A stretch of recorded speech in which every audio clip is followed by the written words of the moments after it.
السلام علیکم ویورز، کیسے ہیں آپ سب؟ امید کرتی ہوں آپ سب ایمان و تقویٰ کی بہترین حالتوں میں ہوں گے۔ اللہ تعالیٰ آپ کی طرف بڑھتے ہوئے ہر شر کو خیر میں بدل دے، آمین ثم آمین۔ میرے چینل لوک کہانی پر خوش آمدید۔ آئیے سٹارٹ کرتے ہیں ہم آج کی کہانی، جس کا نام ہے تقدیر کا جبر۔ ہال روشنیوں سے جگمگا رہا تھا، پھولوں کی مہک اور شہنائیوں کی گونج میں ہر طرف خوشی کا سما تھا۔ ایک طرف حفصہ اپنے عروسی لباس میں بیٹھی تھی، جس کی آنکھوں میں عمران کے نام کے سپنے تھے، اور دوسری طرف فاطمہ، جو راحم کے ساتھ نئی زندگی شروع کرنے کے لیے پر امید تھی۔ اچانک شور اٹھا، عمران نہیں آ رہا، وہ بھاگ گیا ہے۔ یہ آواز راحم کی چچی کی تھی، جو زہر آلود مسکراہٹ چھپائے ہال کے بیچ کھڑی تھی۔ حفصہ کے پیروں تلے سے زمین نکل گئی۔ راحم، جو ابھی ابھی ہال پہنچا تھا، سکتے میں آ گیا۔ چچی چیختے ہوئے بولی، میں نے پہلے ہی کہا تھا، اس آوارہ لڑکے پر بھروسہ نہ کرو، میری بچی کی زندگی برباد کر دی اس نے۔ اب کون کرے گا اس سے نکاح، کون اٹھائے گا بدنامی کا بوجھ؟ راحم کے دادا، جن کی سفید پگڑی ان کی غیرت کی علامت تھی، لرزتے قدموں سے راحم کے پاس آئے۔ انہوں نے راحم کا ہاتھ زور سے تھاما۔ دادا جان بولے، راحم بیٹا، آج ہماری خاندانی ساکھ تمہارے ہاتھ میں ہے۔ اگر یہ بارات یہاں سے بغیر نکاح کے گئی تو میں زندہ نہیں رہوں گا۔ تم جانتے ہو، چچی کی جائیداد کی باتیں اپنی جگہ، لیکن اس وقت میری پوتی کی عزت داؤ پر ہے۔ راحم لڑکھڑاتی ہوئی آواز میں بولا، لیکن دادا ابا، میں فاطمہ سے میرا وعدہ ہے، اس سے۔ دادا، وعدے زندہ لوگوں سے ہوتے ہیں، راحم، مرے ہوئوں سے نہیں۔ کیا تم نے بوڑھے دادا کا جنازہ اس حال سے اٹھتے ہوئے دیکھنا چاہتے ہو؟ نکاح کرو حفصہ سے۔ دوسری طرف فاطمہ دور کھڑی یہ سب دیکھ رہی تھی۔ اس کے آنسو اس کے میک اپ کو دھونے لگے تھے۔ وہ چاہ کر بھی کچھ نہیں کر پا رہی تھی، کیونکہ اس کے اپنے والدین بھی بے بسی کی تصویر بنے ہوئے تھے۔ راحم نے ایک نظر اس کی طرف ڈالی اور پھر سر جھکا لیا۔ قاضی صاحب نے نکاح پڑھانا شروع کر دیا۔ نکاح کے فوراً بعد ہال کے دروازے زور سے کھلے۔ عمران پسینے میں شرابور ہانپتا ہوا اندر داخل ہوا۔ اس کے کپڑے مٹی میں اٹے ہوئے تھے، کار خراب ہونے کی وجہ سے وہ میلوں کا سفر پیدل طے کر آیا تھا۔ عمران ہانپتے ہوئے، حفصہ میں آ گیا، معذرت، گاڑی خراب ہو گئی تھی، اور فون بھی۔ اس کی نظر سامنے سٹیج پر پڑی، جہاں راحم اور حفصہ ایک ساتھ بیٹھے تھے۔ قاضی صاحب نکاح نامہ لپیٹ رہے تھے۔ حال میں موت جیسی خاموشی چھائی ہوئی تھی۔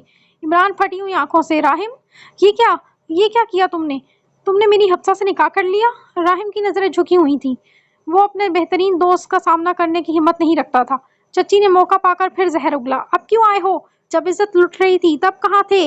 راحم نے اس گھر کی لاج رکھی ہے، تم اب جاؤ یہاں سے۔ عمران کا پارا چڑھ گیا۔ غم، غصہ اور بے وفائی کا احساس اسے پاگل کر رہا تھا۔ اس نے مڑ کر دیکھا جہاں فاطمہ تنہا کھڑی سسکیاں لے رہی تھی۔ اس کے خاندان والے تذلیل کے بوجھ تلے دب گئے تھے۔ عمران جذباتی ہو کر بولا، اگر دوستی کا حق ایسے ہی ادا ہوتا ہے راحم، تو ٹھیک ہے۔ اگر تم نے میری محبت سے نکاح کر لیا ہے تو میں بھی فاطمہ کو تنہا نہیں چھوڑوں گا۔ قاضی صاحب، نکاح پڑھائیے میرا فاطمہ سے، میں اسے وہ عزت دوں گا جس کا جنازہ اس کے اپنے منگیتر نے نکال دیا ہے۔ فاطمہ نے چونک کر عمران کو دیکھا۔ اس کی آنکھوں میں تشکر تھا یا دکھ، یہ کہنا مشکل تھا۔ اس قیامت خیز ماحول میں عمران اور فاطمہ کا نکاح بھی اسی حال میں پڑھا دیا گیا۔ دو دوست جو کبھی ایک دوسرے کے لیے جان دیتے تھے، آج ایک ہی چھت تلے ایک دوسرے کی محبتوں کے وارث بن چکے تھے، لیکن ان کے دلوں میں نفرت اور غلط فہمی کی ایک عظیم دیوار کھڑی ہو چکی تھی۔ حفصہ بیڈ پر بیٹھی سسکیاں لے رہی تھی۔ اسے امید تھی کہ راحم آ کر اسے دلاسا دے گا، لیکن جب دروازہ کھلا تو راحم کے چہرے پر محبت نہیں بلکہ نفرت تھی۔ راحم غصے سے چلاتے ہوئے بولا، خوش تو بہت ہوگی تم حفصہ، آخر تمہاری اور تمہاری ماں کی چال کامیاب ہوگی۔ جائیداد چاہیے تھی نا، مل گئی، مبارک ہو۔ تم نے ایک جائیداد کے ٹکڑے کے لیے دو دوستوں کی برسوں کی یاری کا خون کر دیا۔ حفصہ حیرت اور دکھ سے، راحم، یہ کیا کہہ رہے ہیں آپ؟ میں نے تو کچھ نہیں کیا، میں خود۔ راحم اس کی بات کاٹتے ہوئے بولا، خاموش رہو، مجھے لگتا ہے تم شروع سے ہی عمران سے شادی نہیں کرنا چاہتی تھی۔ تم نے اسے صرف ایک موہرا بنایا تاکہ تم میرے گھر میں قدم جما سکو۔ تمہاری وجہ سے میرا بھائی جیسا دوست آج مجھ سے بدگمان ہو کر رہ گیا ہے۔ یاد رکھنا حفصہ، جائیداد تو تمہیں مل جائے گی، لیکن اس گھر میں تمہیں نہ کبھی میری محبت ملے گی اور نہ عزت۔ تم میرے لیے صرف ایک بوجھ ہو۔ راحم جھٹکے سے مڑا اور کمرے کا دروازہ زور سے بند کر کے باہر نکل گیا۔ پیچھے حفصہ اپنی بے گناہی کی دہائیاں ہی دیتی رہ گئی۔ عمران بیدار ہوا تو اس کا سر پھٹ رہا تھا۔ اسے یاد تھا کہ رات وہ ہال پہنچا تھا، وہاں ہنگامہ تھا، لیکن اس کے بعد سب دھندلا تھا۔ وہ اٹھ کر واش روم گیا اور جب واپس آیا تو بیڈ پر کسی کو بیٹھے دیکھ کر ٹھٹک گیا۔ عمران حیرت سے، فاطمہ، تم یہاں میرے کمرے میں کیا کر رہی ہو؟ تمہاری تو کل راحم سے شادی تھی نا، تم یہاں کیسے؟ فاطمہ نے سرخ سوجی ہوئی آنکھوں سے اسے دیکھا۔ لیکن اس کی زبان گنگ تھی۔ وہ کیا کہتی کہ اسے بدلے یا ترس کے طور پر یہاں لایا گیا ہے؟ عمران اونچی آواز کرتے ہوئے بولا، میں تم سے کچھ پوچھ رہا ہوں، بولو تم یہاں کیا کر رہی ہو؟ راحم کہاں ہے؟ اسی وقت عمران کی ماں کمرے میں داخل ہوئی۔ ان کے چہرے پر دکھ کے گہرے سائے تھے۔ ماں نے دھیرے سے کہا، بیٹا اسے کیوں ڈرا رہے ہو؟ یہ تمہاری بیوی ہے، تم کل خود اس سے نکاح کر کے یہاں لائے ہو۔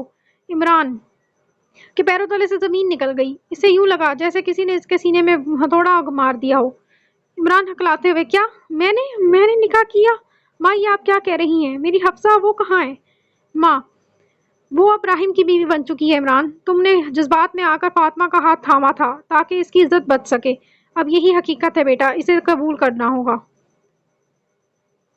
عمران دوار کا سہارا لے کر وہیں بیٹھ گیا۔ اسے اپنی زندگی ایک ڈراؤنا خواب لگنے لگی، ایک تھی جس سے وہ نفرت کرنا چاہتا تھا کیونکہ وہ اس کی دوست کی منگیتر تھی، اور دوسری طرف وہ خود اپنے ہاتھوں اپنی زندگی برباد کر چکا تھا۔ شادی کے ایک ہفتے بعد چاروں کو آفس جوائن کرنا تھا۔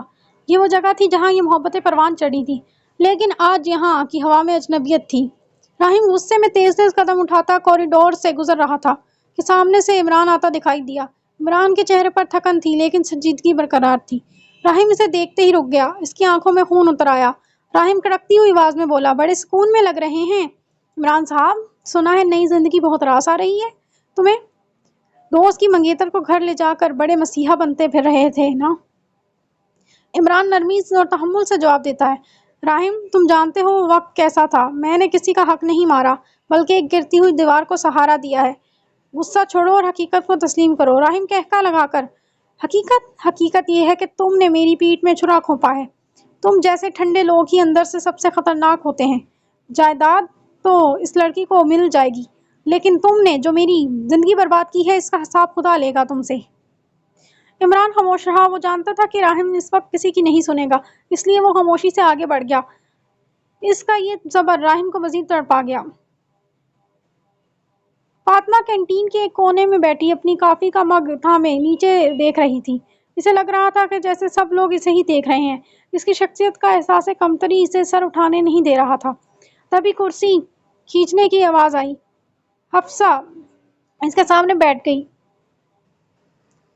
حفصہ کے چہرے پر تھکن تو تھی لیکن اس کی آنکھوں کی چمک مری نہیں تھی۔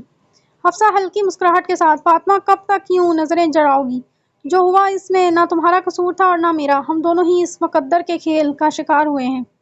فاطمہ دھیمی آواز میں، حفصہ مجھے شرمندگی ہوتی ہے، عمران صاحب نے مجھ سے نکاح صرف ترس کھا کر کیا ہے، میں ان کی زندگی میں ایک بوجھ بن گئی ہوں۔ حفصہ فاطمہ کا ہاتھ تھام کر کہتی ہے، ترس نہیں فاطمہ، اسے عزت دینا کہتے ہیں۔ عمران ایک ہیرا ہے، وہ تمہیں کبھی دکھ نہیں دے گا، لیکن میرا حال دیکھو۔ راحم مجھے جائیداد کی بھوکی سمجھتا ہے، وہ مجھ پر برسنے کا کوئی موقع نہیں چھوڑتا، لیکن میں نے بھی ہار نہیں مانی۔ میں اسے ثابت کر کے رہوں گی کہ میں وہی حفصہ ہوں جس سے وہ پیار کرتا تھا، بس اب اس کے نکاح میں ہوں۔ فاطمہ حیرت سے حفصہ کو دیکھا، اسے حفصہ کی ہمت پر اشک آیا۔ حفصہ نے بات جاری رکھی، ہمیں ایک دوسرے کا ساتھ دینا ہوگا فاطمہ، اگر ہم لڑ پڑے تو ان مردوں کی انا اور بڑھ جائے گی۔ چلو اٹھو اور اپنا سر بلند کرو، تم عمران کی بیوی ہو، کوئی مجرم نہیں۔ عمران کا مزاج ویسے ہی ٹھنڈا تھا، لیکن فاطمہ کی خاموشی نے اسے سوچنے پر مجبور کر دیا تھا۔ وہ گھر آتا تو دیکھتا کہ فاطمہ بغیر کسی شکوے کے اس کے ہر ضرورت کا خیال رکھتی، لیکن کبھی سامنے آ کر حق نہ جتاتی۔ ایک رات عمران دیر سے گھر آیا تو دیکھا کہ فاطمہ جائے نماز پر بیٹھی دعا مانگ رہی تھی اور اس کی سسکیاں صاف سنائی دے رہی تھی۔ عمران وہیں رک گیا۔ عمران نے دل میں سوچا، یہ لڑکی کتنی عجیب ہے، نہ کچھ مانگتی ہے نہ شکایت کرتی ہے، میں نے تو اسے اپنی زندگی